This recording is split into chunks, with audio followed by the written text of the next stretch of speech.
Magandang araw mga kamilyonary kong mamis at tignan nyo naman, napakaganda talaga ng araw. Charis. Paano hindi ka magiging maganda kung hindi ka naka-Barbie? Charis. Ay na po, pink na pink lang naman ang OOTD for today's video.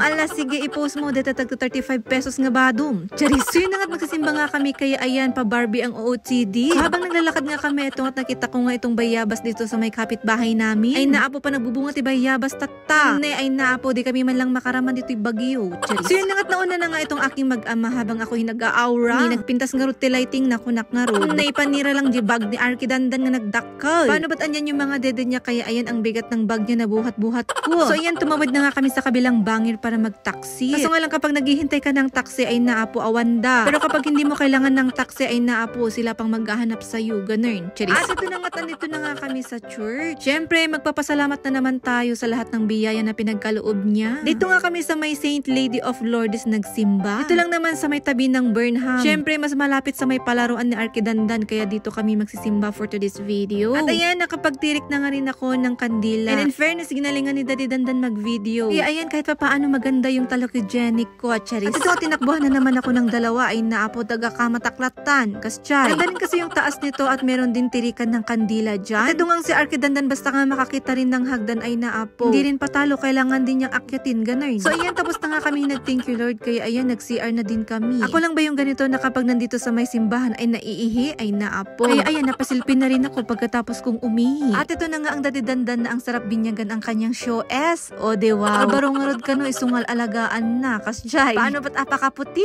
At niluloko ko nga na baka umulan dahil bago yung shoes niya. Kasi palagi namin yun na-experience eh. So tuwing may bago kaming shoes, palaging umuulan. Pero syempre, tinitignan na lang namin yun na blessing. Yung tipong binibless niya yung shoes para idaan niya kami sa matuwid na daan. Ganun. Kasi nakakainis dahil nga bago yung shoes mo tapos umulan pa. Tapos ang malala puti pa naman. Pero kung positibo kang tao, titignan mo yun na blessings. At ganun nga yung ginagawa namin ni Daddy Dandan. O diba, less stress tapos positibo pa ang iyong pananaw, kasjay. So yes, umambun nung araw na yan kaya naman binilisan naming umuwi para hindi kami mabasa. Kaya naman swerte namin pagdating namin dito sa bahay ay doon na nga bumuhos ang ulan. At yun, hindi nabasa ang kanyang bagong shoe S. O diba? So yan, nandito na nga kami kay Burnham at ayan nga't may tinuturo nga ang bata na laruan. Kaso nga lang ayan, hindi namin pinagbigyan kaya yun, nagtampo na ang bata. At umabot nga sa 10 minutes siguro na pagsusuyo ni Daddy Dandan para maglaro itong bata. Tani talagang ayaw niyang maglaro. Siyempre minsan hindi rin namin siya pinagbibigyan na bumili. Lalong-lalo na nga kapag yung pinapabili niya ay nasa 200 plus na. Kaya ayan, umabot muna ng 10 minutes na pagsusuyo bago siya naglaro ulit. Ang ginawa pa nga niya bago siya maglaro, kailangan kaming dalawa ang magbabantay sa kanya. Ay na po, ang tirik-tirik lang naman ng araw kaya ayaw kong sumama sa kanila. Pero ayan, para nga maglaro ang bata, ayan na nga't pinagbigyan ko na nga. Pero siyempre nagselfie akpay akas jay. So ayan, imbis na mahaba-haba yung paglalaro ng bata ay napo na paiksi na Paano ba't mas marami yung pagmumuruyot niya kanina? So ayan, nagpaalis na nga kami at dinaan nga ni Daddy Dandan dito sa may daan sana na hindi niya makikita yung mga laruan. Kaso nga lang ay naapo papilit na latati gumata. Kaya naman ang ginawa naming tik-tik, ayan, pinagbigyan namin siya ng 5 minutes dyan. Pero syempre hindi kami bumili. Pinagbigyan lang namin siya na hawakan. Ganun.